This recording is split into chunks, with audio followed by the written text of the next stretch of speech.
Well, good morning and welcome back to the Broadcast Retirement Network. I'm Jeff Snyder, and this is BRN Weekly for January 9th, 2021. And our top story this week, should you get the COVID-19 vaccine if you don't get a flu shot? Well, joining me now to discuss this and more, Lindsay Carlton is a journalist with Very Well. Lindsay, Happy New Year. Great to have you back on the program. Thanks for joining us this morning. Thanks. Yes, thanks for having me. Happy New Year as well. Thank you. So let's talk about, I know you wrote a nice piece on the differences, the flu vaccine versus the COVID-19 vaccine and how you determine what might be appropriate for you. Give us the skinny on that. Sure. So we looked at, a lot of people are hearing a lot of things about the COVID vaccines. Obviously, there's one study that was done that said 27% of Americans right now are a little bit reluctant to get the COVID vaccine when it becomes available to them. And some of the reasons behind that was some people cited distrust in the government, others were worried about certain side effects. But some people were also talking about, if I don't normally get the flu shot, then why do I need to get the COVID vaccine? Which a lot of experts that I spoke to say that's a huge mistake to think that way. And, a couple of reasons is how I broke down the article is, one, the reason in America, there has been a lot of reluctance to even get the flu vaccine over the years.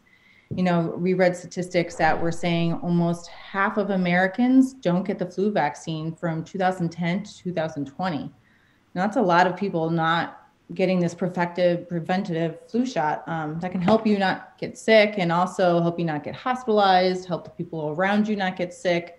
So it's a really big concern and has been a concern for doctors for a while. So that's kind of why we looked at the reluctancy versus the flu shot and the COVID vaccine. The other part of it is what people don't understand is the efficacy of the flu shot versus the vaccine for COVID. The flu shot efficacy varies a lot from year to year, and that, of course, is because the flu vaccine has to be tweaked a little bit because the virus strain is a little bit different every year. So that's one part why the efficacy sometimes can go anywhere from the lowest actually was about 43% is the average in the last 11 seasons, and the lowest was 19% in the 2014 season. So that's pretty low averages, especially when you compare it to the COVID vaccines, which are looking at 94 and 95% efficacy. So there's a lot of big concerns right there as well. Lindsay, let me ask you this question. I mean, can you get both vaccines? So obviously the COVID vaccine most likely does not also treat the flu. Can someone who is planning to get the COVID vaccine also get the flu vaccine to be protected this season? Yes, absolutely. I mean, there's no correlation that the flu vaccine does anything to help you battle COVID or prevent COVID, but it will keep your immune system more healthy so that if you were to get more viruses, whether it be COVID or anything else, it's supposed to keep your immune system a little bit more powerful in this season of flu and cold and everything else. So absolutely. And the CDC says, while it's recommended to get the flu vaccine at the end of October, it's still available and then you can still get it. It's still going to help you throughout the rest of this winter season. On their website, they say January and even later that you could still get the vaccine. And in terms of getting the flu vaccine, I just want to make sure that people know where they can go. Can they go to their local pharmacy, their doctor, their clinics, their emergency first emergency outlets that they can go? Yeah, absolutely. The flu vaccine, like I said, is still available. You can get it at your general practitioner's office. I myself got one at a pharmacist just down the street. They're still available, and it really only takes a few minutes. I think mine literally took about 10 minutes in total to get there, sign up for it, get the shot, and you're out. And the side effects, again, for flu vaccine are very, very low. I mean, I myself just had kind of like a bruised arm or kind of like, a little sensitivity right there. But yeah, the side effects are very minimal for most people. And it's just, as the doctors say, it's just a little pinch. It's just a little pinch. Yeah, Now, when it comes to the COVID vaccine, I just want to maybe catch everyone up a little bit. Are you hearing anything more in terms of the rollout? I think that thus far, and I know the article maybe wasn't particularly about this, but I mean, you've got your ears to the ground, and you know what's going on. I mean, in terms of I think it's an underwhelming rollout thus far, and a lot of people, as you said, have not taken advantage of it or are not taking advantage of it. Has that seemed to improve over the last few weeks into this new year? You know, they're doing as much as they can to kind of speed up that process. Obviously, Biden has very big hopes that we can get to 1 million vaccines in the first 100 days of his presidency. So I think that there is a bigger push for it. You know, there's still going to be some tweaks here and there. You know, there's a lot of worrisome, actually, like overbroad, like France is having a very hard time rolling out their vaccines as well. There's been talk about splitting the doses up, which some experts are hesitant on because the clinical trials were conducted for both doses, not first. So the idea that you give 1 dose to more people versus 2 doses to a more selective group as of now hasn't been studied. So that's, I think, why people are a bit hesitant to that theory that it might be more protective to more people versus better protection for a smaller group right now. And then lastly, Lindsay, in terms of this different strain, you know, we've heard about this strain that I think was started in the UK. It's a little bit of a variant from and viruses mutate. That's the nature of a virus. But is this COVID vaccine, even if with this other strain, it's still recommended you take it because it overall just protects you and protects your health and protects the health of others as well? Yes, absolutely. I mean, they are conducting studies right now looking at the vaccines and how they do react to this different variable of the virus. But there's no indication as of now that the current vaccines won't work against this variant of the virus. So by all means, if your group is called, absolutely get it.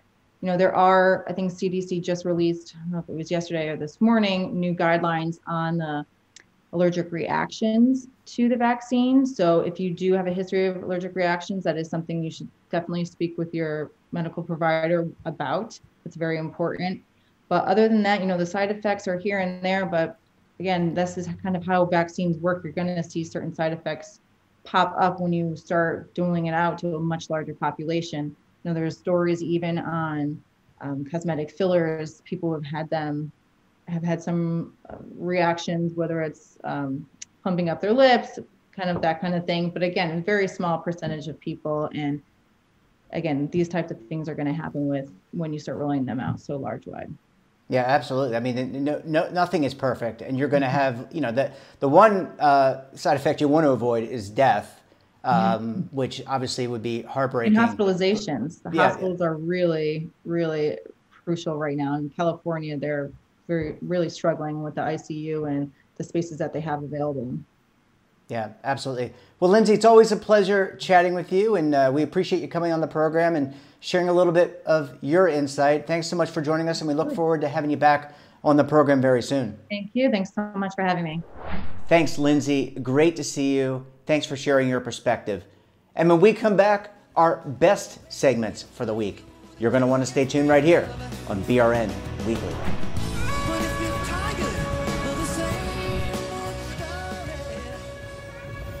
Imagine a new television network that will make you richer, healthier, and in control of your financial future.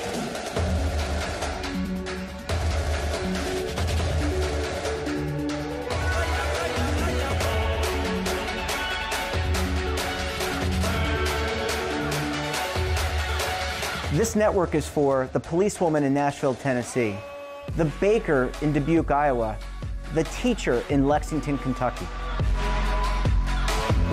We want to make the idea of savings and retirement culturally relevant. But what do you see as a defining issue of the midterms? Especially for the smaller businesses. I mean, they are the lifeblood of the American economy.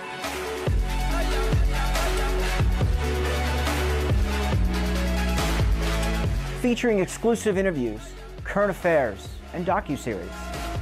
33 years old, you retired early. The philosophy is money only matters if it helps you live a life that you love. But you got to start thinking about retirement as soon as you get in.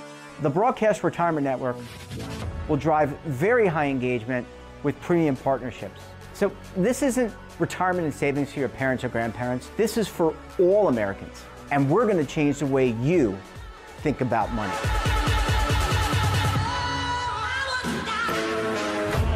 Welcome to the next frontier of retirement and savings. This is BRN, the Broadcast Retirement Network. Hi folks, Joe Namath here, and if you're on Medicare, this is important. You're now entitled to eliminate copays and get dental care, dentures, eyeglasses, prescription coverage, in-home aids, unlimited transportation, and home-delivered meals, all at no additional cost. Plus, your zip code may have coverage with the Give Back benefit that adds money back to your Social Security check every month. Look, with the uncertainty of the virus and vaccines, you need to get everything you're entitled to. Here's the bottom line. Call to get significant benefits at no additional cost and see if your zip code has coverage with the Give Back benefit. Millions of people have trusted the Medicare Coverage Helpline. You can too. Call now. It's free. Call 1-800-924-3920. That's 1-800-924-3920. Welcome back. On Monday, I sat down with Zeroed In Technologies' Christopher Moore to discuss using analytics to predict retirement risk. Let's take a look. The baby boomers reaching that time of their life when they're ready to retire, what the workforce has been preparing for this silver tsunami, as they call it. The economy and now COVID and its effects on the economy has really, continued to delay that. So, businesses need to evaluate their workforce and staffing levels, really to determine how likely and significant their operations are going to be affected by the retirement. Keeping older workers on staff is typically a good idea, right? But it also brings challenges such as keeping them up to date with new technology, paying for their increased healthcare costs, and that brings costs on the employer. To the average, research shows of about $50,000 per year. So if they're delaying retirement, for each person delaying retirement each year, it can cost them $50,000. Again, it's because they're paying higher salaries for those senior workers rather than hiring new or promoting employees at a lower salary. There's higher healthcare costs and benefit costs for those senior workers, even with supplemental plans for the ones who are eligible. So it's it's hard dollars. So what do they instinctively do, those employers? As a result of increased costs, well, they decrease healthcare benefits, they decrease retirement plan contributions from their side, they decrease funded life and disability insurance for their employees, they slow their raises, promotions, and hiring across their business. But at Zeroed In with our, using workforce and people analytics, there's a better way, right? So wise employers are using these technologies to make evidence-based decisions. They optimize their employee retirement strategies and their investments in their people, which again are one of their most valuable assets. So they're predicting and analyzing retirement risk. They're analyzing financial risks associated with things like leave and leave balances. They're analyzing the costs associated with those employee benefits. And as a result, it helps them, make better choices in both the employees and the employers in what plans are working and what plans those employees are seeing much more valuable to them. There's a whole, there's a whole data acumen that employers have to adopt. There's some research. Deloitte has released some recent research on their people analytics maturity model that really talks about how about 70 to 80% of organizations get to what you might think of a level 2 out of 4 levels, and they hit a wall. And Deloitte did some research. Why are these employees not able to kind of cross the chasm, right, and get to that next level of maturity? And it really comes down to some of it's culture, right? Some of the older businesses don't have a data-driven culture, or it's only in certain pockets. There is a data acumen that doesn't always exist in HR, but it's being built, right? So you're seeing HR analysts and the convergence of IT analysts come together to help use the data in a better way. There's actually 8 or 9 points. I won't go through all of them, but another one is there's this feeling and some truth to it that HR data is dirty, meaning it has data integrity problems, and that the root of that is that most of the HR data, from resumes to applicant tracking systems, it's in HR systems, it's all manually entered, right? So there's lots of inconsistencies on how things are coded, how things are typed in. We've worked with certain employers who almost have as many job titles as they do employees. So obviously something's wrong there in terms of data integrity. But through analytics and the processing behind that, companies like Zeroed In can clean that data, transform it, converge it with different processes, mainly the business systems, right? Productivity, sales, manufacturing, and really get to the heart of what employers are looking for, is to how to activate their workforce again so that it helps them meet their goals and the goals of their stakeholders and investors. We work with large retailers, we work with state and municipals, city governments.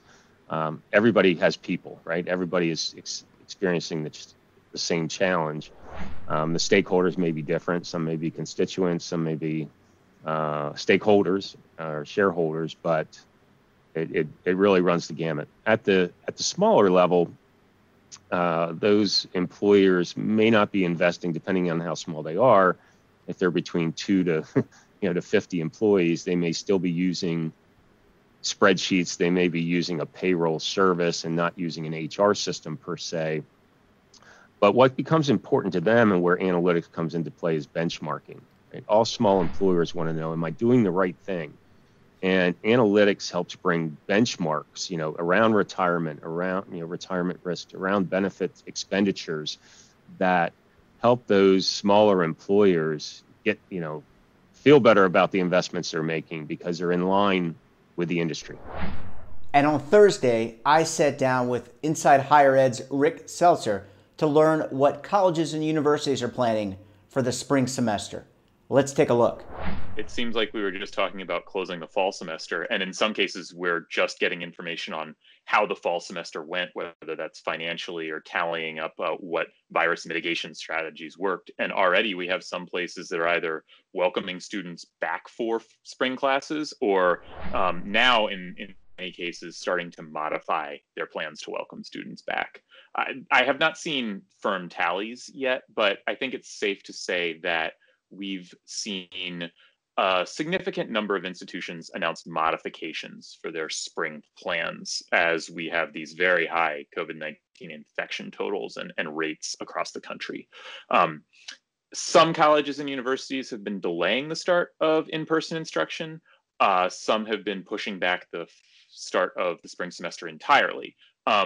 And the difference there is, if you're delaying the start of in-person instruction, maybe you're adding additional weeks of online classes so that students can come back to campus slowly, or in some cases not come back to campus until in-person classes start. The idea being, gives a little more time to introduce students onto campus, maybe test for the virus over time, and just prevent that massive move of people and influx of folks all at once that can cause some chaos and potentially take an already high case rate and cause some problems locally or on campus.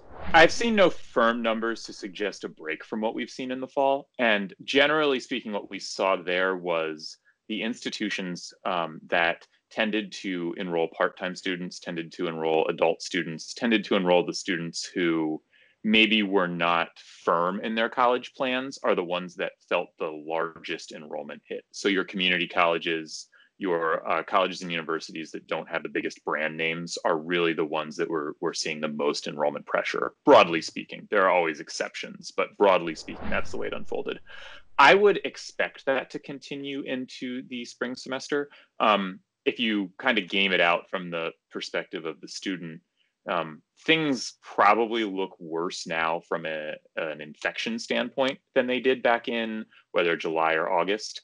The economy is kind of doing its chug along thing. I guess the only thing that would maybe push students to go back is if we have some changes to the social support network, unemployment insurance, or a stimulus package that wasn't big enough, a cash stimulus package that wasn't big enough, and they're looking for kind of something to do if they don't have a job and funding. Sometimes tapping college aid programs can provide you some funding to live while you study. Timing's not really great for you if you're a student making that decision, though. So I would expect a continuation of the trends that we saw in the fall, unless there's something major that happens in the next couple of weeks. We're just getting some data now from the associations that represent these institutions in Washington. Now, these are the groups that tend to be lobbying for a support package. So sometimes the numbers are painted in a way that clearly will make it look bad for colleges and universities. Having said that, I generally trust what they're saying and they're saying that the costs have been very high in the fall, whether that is lost tuition revenue, lost room and board revenue that we talked about in previous discussions, and then also the actual cost of mitigating the virus if you're having in-person classes is significant. A couple of studies came out in the last few days that tried to quantify the ranges of what institutions are paying. It's hard because there are so many different sizes of college and university in the country, right? You have a couple hundred students all the way up to tens of thousands of students. But if you take, I believe one of the studies I saw was about 5,000 student college or university, and you add your social distancing measures, so reducing the number of students in a classroom and not holding those large classes, putting them online, pair that with masking, and pair that with some relatively frequent testing. And the cost of this particular study put it in the terms of the cost of preventing an infection, an individual infection. It's about $170 per infection prevented with just social distancing and masking. And it's about $2,000 with lab testing plus social distancing plus masking. Now, a lot of the recommendations now are saying test more frequently than a lot of these colleges have been. So that number I gave before, $2,000 versus $200 roughly, is a pretty big difference based on testing that was already done. We're looking at ramping that up potentially into the future. So start multiplying that across hundreds or thousands of students, hundreds or thousands of infections prevented. You're into the millions for most colleges pretty quickly. I'm actually just starting to hear some discussion from lawyers about this now. Very early ideas that I've heard, and again, I don't think this has worked out, just as you said, consult your legal advisor, but very early indications seem to be that it's going to be easier to mandate for students than it is for staff. There are a lot of reasons for that, but one of them seems to be that you have to offer staff under employment law kind of the reasonable accommodation. So if a staff member has a religious or health reason, maybe you have to offer them work from home or work in a dedicated space if it's available, all sorts of things. And for students, on the other hand, it's more established that you can require things like whether it's any of those vaccines that we've seen in the past that have been required at various institutions. I think when I went to college, for instance, years and years ago, you had to get a meningitis vaccine at Syracuse where I went. So that's relatively established. It's harder for staff. Now, one of the interesting things that we're seeing, the vaccine rollout is very different state by state who's prioritized. One interesting thing I just saw yesterday that West Virginia apparently allows some staff and faculty or some faculty and staff are being vaccinated already as of January, which is as early as I've heard anyone's plan being being for faculty and staff. I don't think that's going to be the case for most states across the country. And that wraps up this episode of BRN Weekly. Have a topic of interest or someone you think we should talk to, drop us a line. And don't forget, for all the news in retirement, markets, technology, personal finance, so much more, check out today's edition of The Morning Pulse. Don't forget, we're back again tomorrow, where I'll be joined by members of the media, academia, and financial services for an analysis of all the news this week on BRN Sunday. Until then, I'm Jeff Snyder. Stay safe, keep on saving, and don't forget, roll with the changes.